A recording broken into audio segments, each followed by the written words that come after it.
Today we're going to be looking at the King's Indian, one of the best defences, and in my opinion, one of the most practical defences that you can have against d4 and also c4, knight f3, and basically all moves that are on e4. The King's Indian involves just moving our knight, our king's knight, to f6, pawn to g6, and our bishop to g7. And you can use it against anything, pretty much, that white does, except for e4. Now, if they play e4 against you, the main problem we have is if we play knight f6, it's a completely different opening. It's the Alekhine, and they can play e5, which is completely different. It's a perfectly good opening, but it's completely different. So let's look at what the King's Indian is, why it's so popular, and how we play it. And we can look at some lines. I'm hoping to do a nice long video series, and it's going to be for everyone. So we're going to start off for players under 500 ELO, right up to master level players.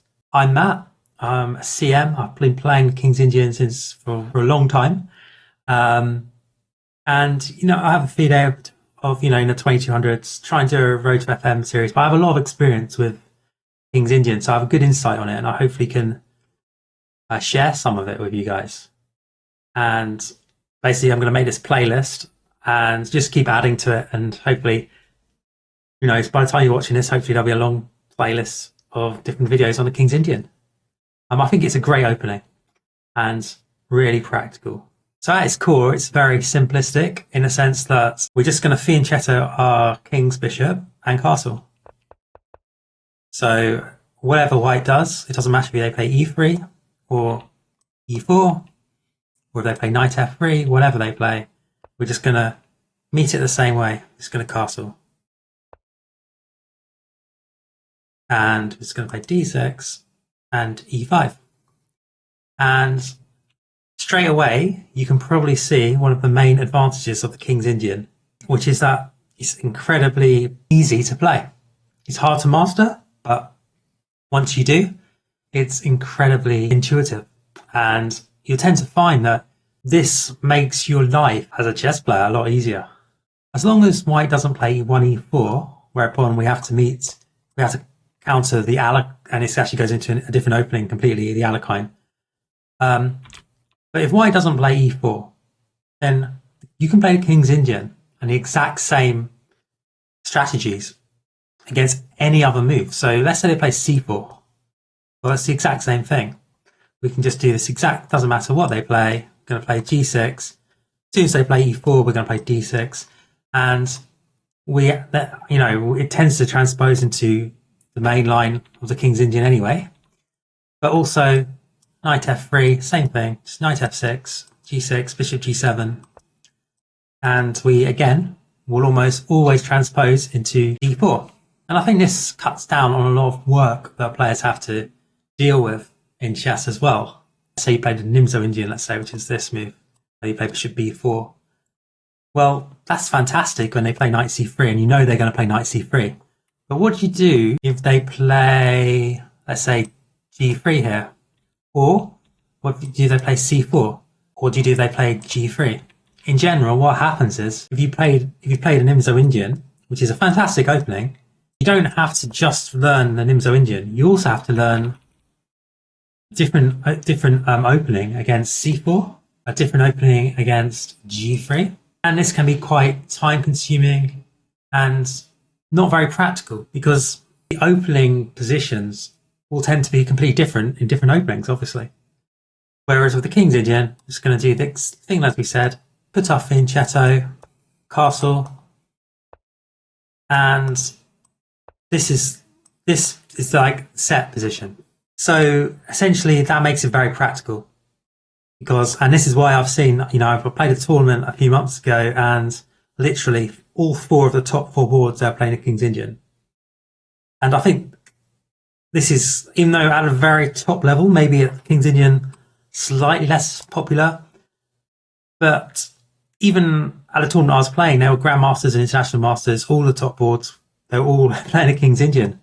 And I think that's the reason why, because of that practicality, because most people below, 26, 2700 FIDE, you're not looking to memorize different response against the English, different response against G3, and different response against everything. But with the King's Indian, as long as you've got something against E4, and you could play the perk, which would be quite similar, or some variation where they go knight C6. So let's say here, then knight E7, and then G6, bishop G7. But in general, by playing the King's Indian, you've got anything that isn't an open game. So an open game would be E4. You've got something now that you've just got something that's going to be on your terms in positions that you know probably better than your opponent, because if you play King's Indian a lot, you're going to understand it a lot better than your opponent, because just from the sheer you play it all the time, and you don't have to worry about it. You've got a very sound and strong opening, and it is sound. And this is another point that I'd make. Yes, players like Nakamura still play it. Top players still play it, and it is still a very strong opening.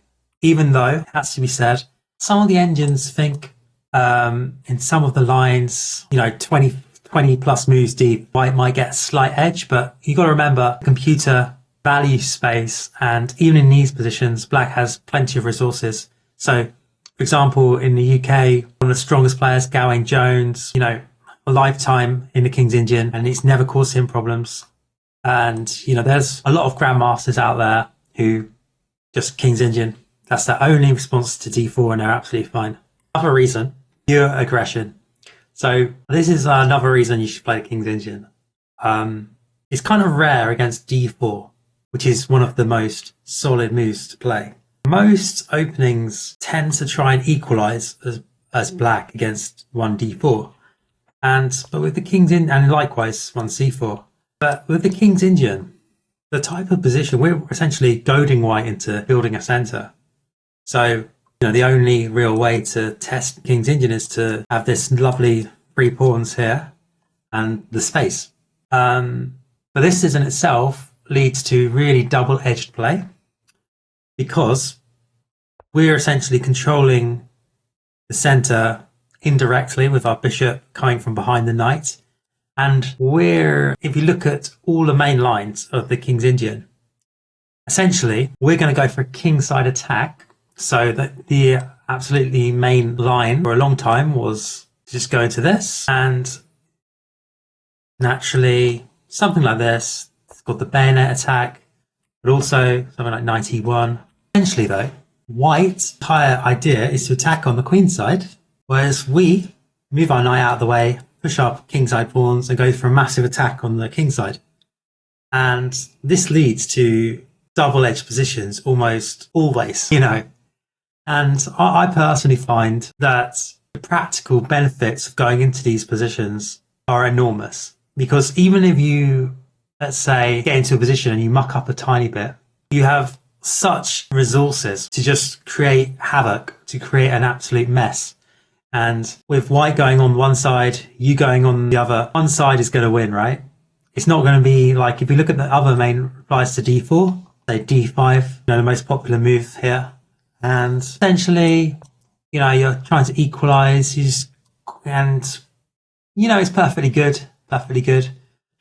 But you tend to find in all these structures that it's a case of the position being very equal, very dry, let's say, something like this. And if white's playing D4, this is what they want often. Whereas with the King's Indian, we're immediately saying to them, we're ready for a fight.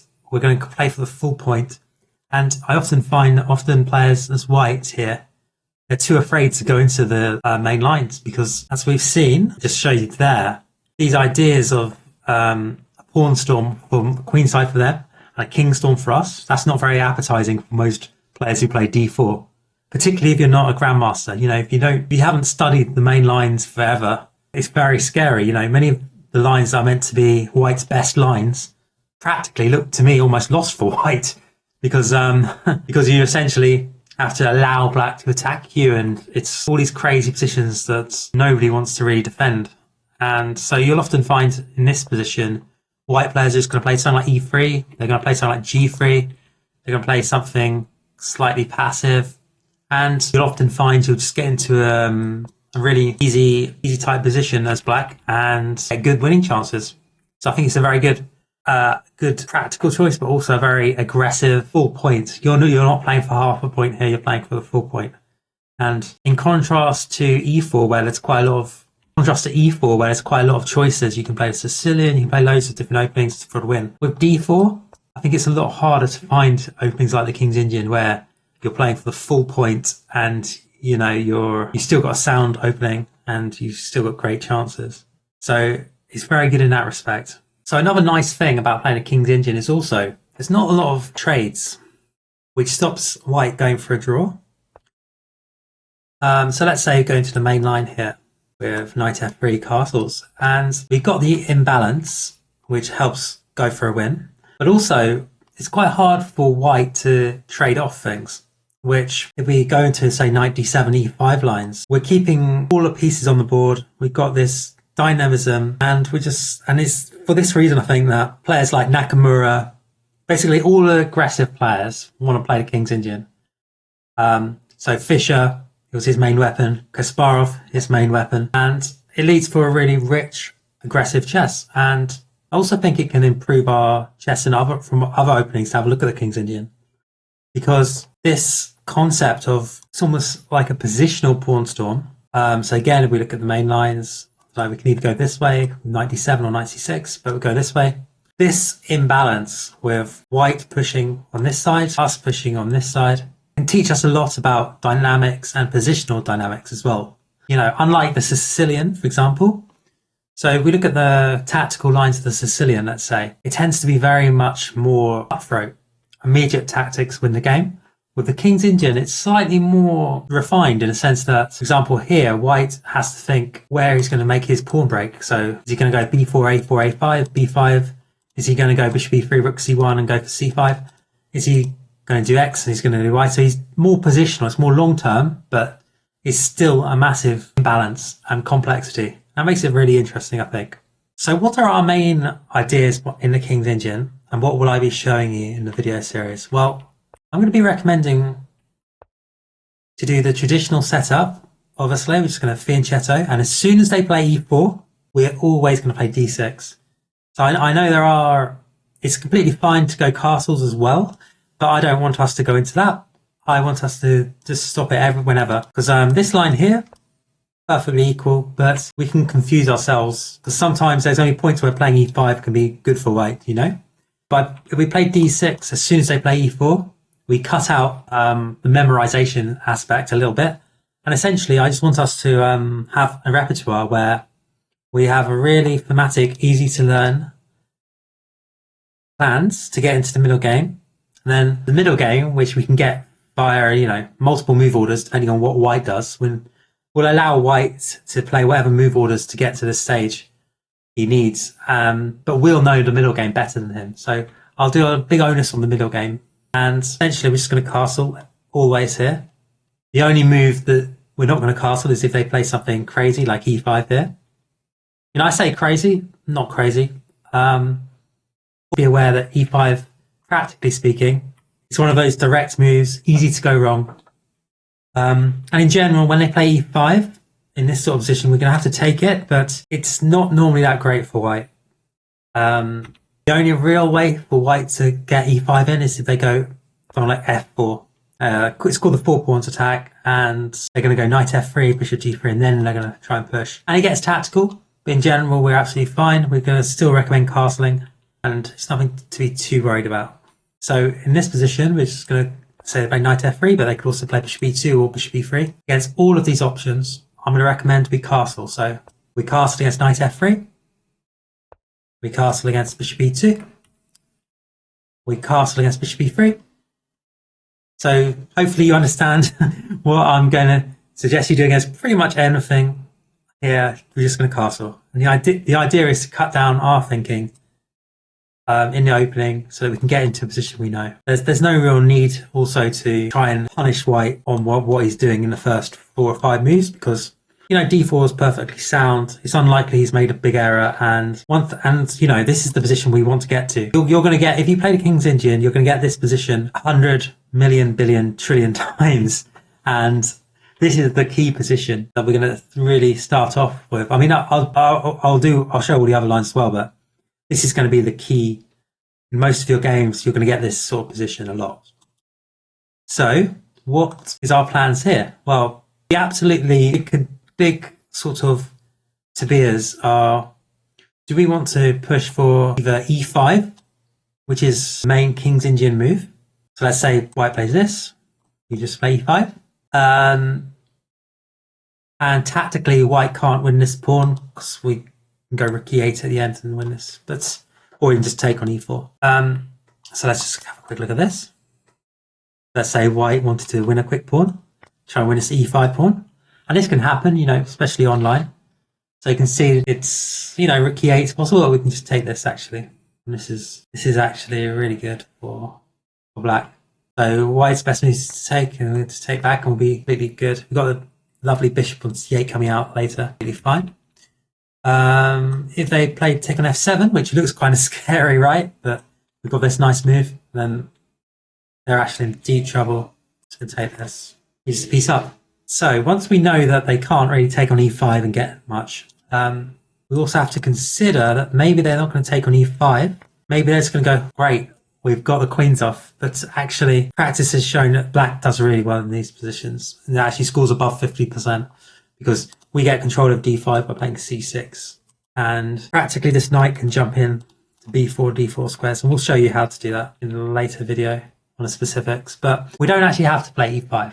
And this is one of my pet lines. I like this. I first really got interested in this when Gawain Jones made his course on Chessable, and essentially you cut out d takes e5 ideas of just swapping the queens off, and you cut out the theory of the main line, which goes like this.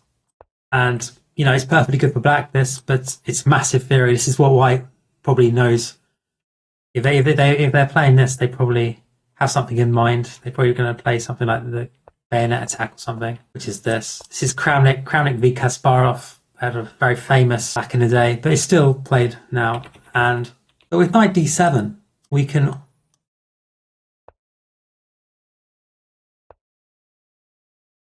just play knight d7 here. We essentially can just play the exact same way, but we're cutting down on the theory. There's not really any way for white to exploit it. It's just a slightly different position because the knight's on c6 in the main line, d7 on here. And if we're smart, we can find out to ourselves and do a little deep dive into what advantages we have and how it affects the oncoming positional middle game. So that's one idea. But also there's another move here where we can actually play c5, which, it's not a move I play, but it's a definite option. It's sort of more familiar to Benoni type players, but it's another option we can try. So you can see there's a lot of options for us in the King's Indian. You can see how flexible it is, because we've also got this move, which Daniel Naroditsky is quite famous for. The online phenomenon, and also a very strong player in his own right, of course. And, this is very logical. Got nice control over d4 if we can exchange this bishop. And it's very different now to the lines of a traditional King's Indian. So in a traditional King's Indian, this bishop ends up we look at where this bishop ends up here. It often ends up having to stay on c8 the entire game. And maybe later on, you might start to see it come out, in 20 odd moves, because normally we were trying to push this pawn to f5. So we're just going to keep it on c8. And sometimes it can even go to h3 at some point. Massive sacrifices way later in the game. But also with knight on d7, the idea I showed before, the bishop on c8. So by going bishop g4, completely different game, completely different. I'll definitely do at least one video on this move because I think it is very interesting. But I'm still going to be recommending to go for the e5 ideas. So I think the e5 idea is mostly principled, and what I want to do is I want to make a repertoire that if our opponent is completely, they're just like us, they're not a 2700 master. They might not even know theory or anything for what to do. They might play random moves, they might play, rather than bishop e2, they might play moves like a3 or b1 or queen c2 or any one of a number of moves. They might not even play e4, they might play e3. So if we play this idea of playing with e5, and we just do that against everything, particularly if we do it with knight d7, so here, knight d7, and we play for e5, we can play this strategy against pretty much anything white does that isn't 1e4. So I've had plenty of games where white will play, any one of a number of moves. They might not even play c4, but g3, whatever it may be. And you're just going to play this exact same setup. So let's say they both this, let's say. So this is like fairly normal Queen's Pawn player type moves. This castle, well, you know what we're going to do. e5. Got a knight in d7, e5. And, okay, I'm not claiming that black's better here. So, obviously, the engine can say x and y, but we're essentially going to get into this position. And by getting into this position quite often, we're going to master it. We're going to have this position multiple times. Let's say you're playing online, you have this position 50, 60 times. You're going to start to really understand it. And your opponent, let's say they're playing against it for the first time ever. Are they going to play it as well as you? No, I think you're going to outplay them. And that's the key to actually winning points. And I think this is actually, I said, I think this is why so many players play the King's Indian still, because King's Indian is probably one of the most popular openings out there, especially among club players, but also among just regular people who play tournaments, even IMs, GMs. It's so popular because if you can get into these positions where the middle games, your opponent maybe knows them, but not as well as you. You're going to play at a higher level than they are, just because you know the position and they don't. And that's basically going to be the core of our plans with the King's Indian. Now, likewise, they could go for g3. So something like this, but also, maybe if they don't play d4, maybe they play like this. So, or they could start with c4. They could also go this way. Doesn't change anything. We're going to do the exact same. And as you can see, we've got our position. And I think this makes King's Indian, again, a really good weapon, especially if you play something like Blitz. So let's say you're playing an over-the-board Blitz game, right? Your opponent may be thinking on each move, but we've got this set 7 or 8 moves. Going to play against anything that white does against us.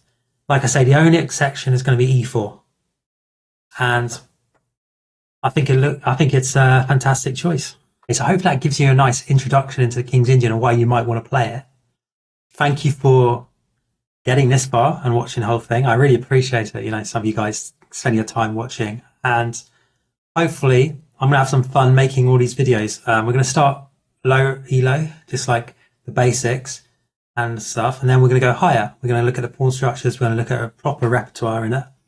And the King's Indian is, I should have talked about some of the disadvantages. That is a bit theoretical intensive in certain lines, but I actually think it's not that intensive. And because we are only really learning one sort of thing to meet everything. So yes, okay, maybe you could say this line's a bit theoretical or that line's a bit theoretical, but if that's your only defense you need against, anything that's not e4, it's really not that much at all. And it's fairly intuitive, once you've become a master of the King's Indian, you kind of get a feel for what the right moves are just from the experience you've had and just from watching other people's games. So thank you so much, and thank you.